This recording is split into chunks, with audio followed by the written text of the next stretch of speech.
Assalamualaikum warahmatullahi wabarakatuh. Perkenalkan, nama saya Muhyiddin Muhammad Jailani, Prodi Manajemen Fakultas Ekonomi dan Bisnis. Pada kesempatan kali ini saya akan mempresentasikan tugas UAS saya tentang turbo marketing pada mata kuliah promosi dan pemasaran.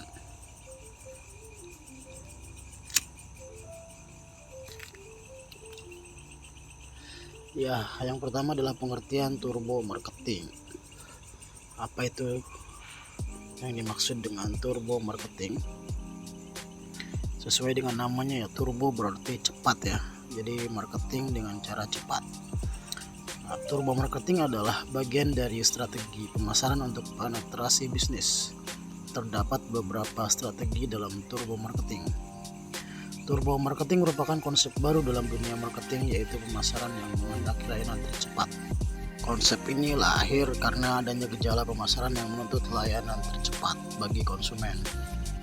Ya betul lah, di zaman teknologi canggih saat ini semua konsumen ingin serba cepat untuk memperoleh produk. Bagaimana caranya? Dengan memanfaatkan teknologi yang ada dan ilmu pengetahuan yang ada agar si konsumen mendapatkan produk dan pelayanan atau servis yang cepat.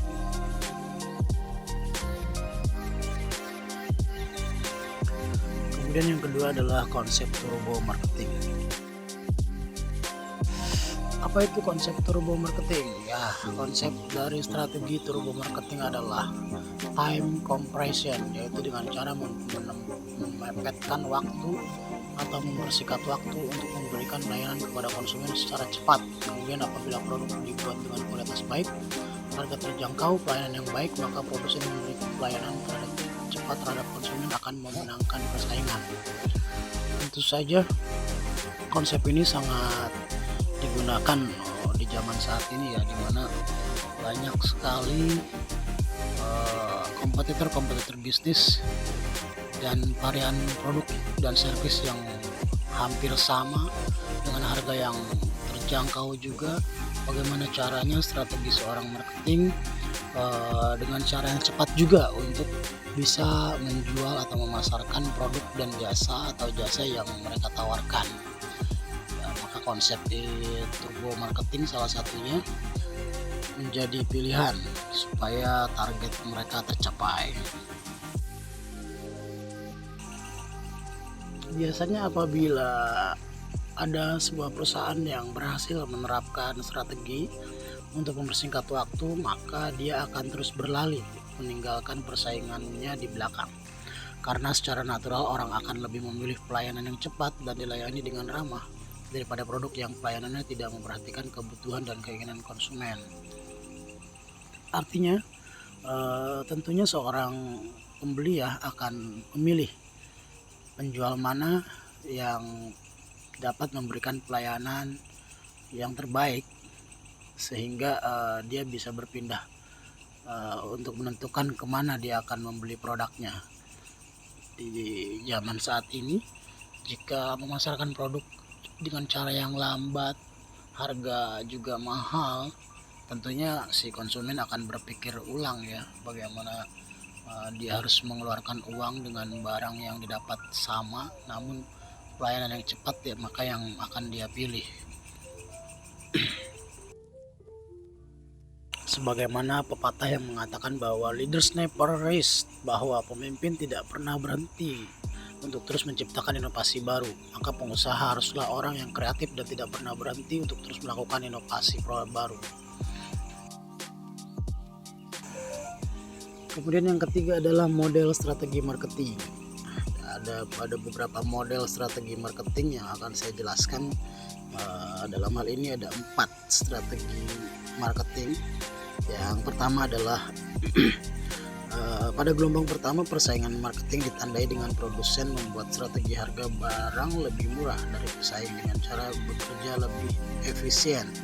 Bekerja lebih efisien dalam arti bagaimana seseorang penjual atau marketing memanfaatkan waktunya seefisien mungkin tanpa berlama-lama, misalkan melalui media bantu brosur atau papan pengumuman. Di sana dituliskan misalkan adanya sebuah produk yang ditawarkan dengan promo terbatas. Dengan media tulis tersebut orang dapat melihat secara langsung informasi yang akan disampaikan oleh si marketing, dan si marketing tidak buang-buang waktu lagi untuk mempromosikan barangnya, menjelaskan segala macamnya. Dengan cara menulis di media tulisan tersebut, maka si konsumen sudah bisa melihat bahwa sedang ada promosi nih di sini, maka siapa cepat dia dapat, seperti itu.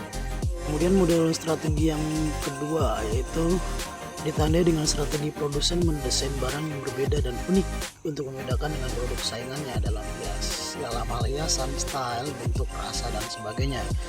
Ya, bagaimana seorang marketing melakukan strategi untuk mengalahkan para pesaingnya dengan mendesain barang yang unik, yang sangat yang diminati, yang akhirnya diminati oleh pembeli, gitu kan. Memiliki rasa yang khas dan desain barangnya juga menarik gitu. Dengan demikian maka si pembeli atau calon konsumen memilih barang yang sama namun lebih unik gitu. Akhirnya dengan cara cepat mereka, karena keunikan desainnya, bisa memikat hati para konsumen untuk membeli produk yang dia tawarkan. Kemudian strategi marketing model yang ketiga yaitu produsen membuat barang semakin hari semakin baik, seperti yang diterapkan oleh produsen Jepang dengan konsep total quality controlnya dan menjadikan kebutuhan dan keinginan dari konsumen sebagai patokan. Ya, tidak hanya desain yang unik, tidak hanya sistem pelayanan yang cepat, namun tetap memperhatikan dalam strategi marketing itu kualitas barang yang dia tawarkan, ya. Dan menjadikan kebutuhan dan keinginan dari konsumen sebagai patokan. Jadi si konsumen juga tetap jika membeli sebuah barang, walaupun pelayanannya cepat dan desainnya unik, tapi dia juga memperhatikan kualitas gitu. Jadi bagaimana si konsumen mendapatkan kualitas yang bagus, desain yang unik gitu, dan pelayanan yang cepat gitu, maka itu menjadi pilihan. Tidak hanya memilih barang yang desainnya unik namun tidak berkualitas gitu ya. Ketika dia cek barangnya, ternyata misalkan sebuah produk tas yang ditawarkan, ternyata jahitannya jelek nih, kualitasnya jelek walaupun harganya murah, terus desainnya menarik dan pelayanannya cepat, tapi konsumen juga tetap memperhatikan kualitasnya gitu ya. Itu dijelaskan di model strategi marketing yang ketiga. Kemudian gelombang strategi marketing model yang keempat yaitu dimulai tahun 1990, di mana produsen memulai dengan strategi memproduksi, melayani dan mengirim barang lebih cepat dari saingannya. Inilah yang dikenal sebagai turbo marketing. Jadi selain barangnya juga bagus, desainnya juga unik, rasanya juga khas misalkan ya, dan pelayanan yang super cepat ini yang menjadi model strategi marketing. Dia memproduksi barang yang ready stock, melayani on time gitu. Daripada saingannya dia lebih cepat dalam sisi pengiriman, misalkan dengan berbagai macam jenis perusahaan paket atau pengirim barang gitu ya, seperti JNE, Tiki, Ninja dan lain-lain. Dan tentunya dengan harga yang murah gitu. One day service, tapi harganya lebih murah daripada yang lain. Inilah yang disebut dengan model strategi marketing yang keempat. Kemudian prinsip dalam komunikasi pelayanan terhadap konsumen, yaitu ada beberapa prinsip komunikasi dalam melayani konsumen, antara lain: 1. Penggunaan kata. Gunakan kata yang jelas dan tidak membingungkan ya, supaya si konsumen juga nggak bingung dengan yang disampaikan oleh si marketing. Maka gunakanlah kata yang jelas gitu ya, agar si konsumen tidak bingung dengan produk yang ditawarkan itu apa. Maka seorang marketing harus berbicara dengan kata yang jelas gitu ya. Kalau dengan tulisan ya berarti tulisannya yang gampang mudah dibaca dan terlihat dari jarak beberapa meter gitu, agar informasinya dapat tersampaikan dengan baik. Kemudian yang kedua yaitu penggunaan suara. Bicara dengan jelas, efisien dan ramah ya, yang tadi saya jelaskan. Jadi seorang marketing dalam melayani itu Gunakan suara yang lemah lembut, yang sifatnya merayu dan jelas, efektif, ramah, sehingga si konsumen merasa nyaman untuk berkomunikasi, yang akhirnya bisa menarik perhatian untuk membeli barang yang ditawarkan. Kemudian pelayanan yang ketiga itu penggunaan bahasa tubuh. Gunakan bahasa tubuh seperti gerak mata, tangan, kepala dan dengan baik tanpa kaku dan tidak menyenangkan.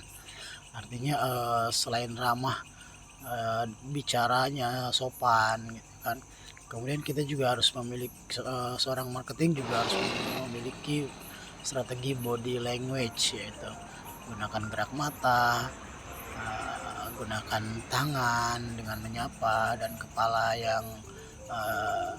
kepala dengan baik tanpa kaku dan dianggap tidak menyenangkan bagi seorang konsumen gitu. Gimana caranya menggunakan body language untuk merayu si konsumen untuk membeli barang yang kita tawarkan gitu ya. Itulah 3 prinsip komunikasi untuk melayani konsumen.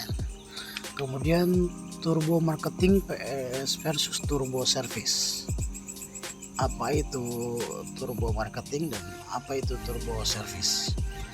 Turbo marketing berkaitan dengan turbo service karena kedua hal ini berorientasi kepada pelayanan secara cepat terhadap konsumen, sedangkan turbo service berkaitan dengan pelayanan terhadap konsumen baik secara tatap muka maupun melalui telepon. Ya, turbo service mungkin lebih kepada strategi secara cepat dalam hal melayani pertanyaan-pertanyaan yang dijawab yang biasa dilakukan melalui call center sebuah marketing produk yang melakukan penjelasan secara cepat di telepon dengan penggunaan bahasa yang efisien dan penggunaan penjelasan tentang produk, disertai dengan pengiriman katalog yang cepat sehingga si konsumen dapat memahami produk yang ditawarkan dan bisa dilayani secara cepat melalui turbo service. Dan mungkin lebih condongnya untuk turbo marketing itu sifatnya mungkin offline ya, tatap muka, sedangkan turbo service itu by call, misalkan call center gitu. Namun tujuannya tetap sama, mereka melakukan penjualan secara cepat dan melayani secara cepat untuk pemasaran produknya. Selanjutnya adalah perusahaan yang menerapkan turbo marketing. Proses produksi lebih cepat sehingga konsumen tidak menunggu lama. Kemudian indikator yang kedua itu pelayanannya lebih cepat sehingga konsumen lebih cepat melihat hasilnya. Contoh untuk produksi yang cepat yaitu seperti kereta api ekspres, surat kilat khusus, produk mobil terbaru, dan tidak perlu inden untuk mendapatkan barangnya karena diproduksinya lebih cepat dan selalu ready barangnya. Kemudian contoh untuk pelayanan yang cepat itu yaitu misalkan cetak foto kilat, fast food, restoran fast food atau restoran siap saji. Jadi si konsumen melihat sendiri gitu hasilnya, atau pekerjaannya itu cepat. Ketika dia meminta untuk cetak foto bisa ditunggu misalkan dalam 5 menit selesai cetak, sehingga konsumen juga merasakan dan melihat sendiri apa yang pelayanan yang diberikan oleh si marketing. Kemudian ini yang kelima adalah kelebihan dan kekurangan turbo marketing. Tentunya pasti ada ya yang namanya strategi untuk memasarkan produk, ada kelebihan dan juga ada kekurangan.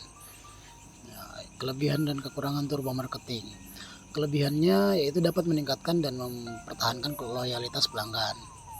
Yang kedua, sangat sesuai dengan gaya hidup masyarakat modern yang membutuhkan serba mudah dan serba cepat. Di tengah-tengah kesibukan mereka bisa mendapatkan barang yang cepat, misalkan sudah bisa melalui gadget, terus melalui WhatsApp, kontak call center gitu. Kemudian bisa bersaing dengan kompetitor dari sisi kecepatan pelayanan, misalkan dia juga memiliki website gitu yang bisa diakses sendiri, kemudian masuk ke keranjangnya seperti halnya Tokopedia, Lazada, Shopee. Itu kan salah satu contoh ya turbo marketing secara cepat. Jadi si pembeli bisa baca sendiri di websitenya produk yang diinginkan seperti apa, ukurannya ada di sana, tinggal masukkan keranjang, bayar dan kirim. Ini kekurangannya apa? Membutuhkan biaya cukup mahal untuk membuat call center. Harapan pelanggan sangat besar untuk bisa mendapatkan pelayanan cepat, harus menyediakan call center 24 jam.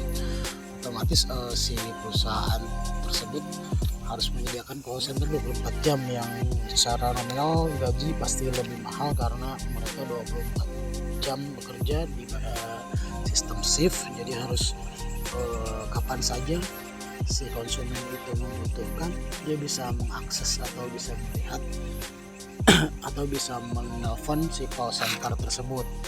Nah, itulah salah satu kekurangan dari turbo marketing. Di mana ada hasil yang besar, pasti ada upaya yang sangat besar juga. Oke, terima kasih. Itu paparan singkat mengenai turbo marketing yang dapat saya sampaikan. Semoga bermanfaat bagi para penonton video ini maupun orang-orang yang ingin mengetahui tentang apa itu turbo marketing. Terima kasih. Wassalamualaikum warahmatullahi wabarakatuh.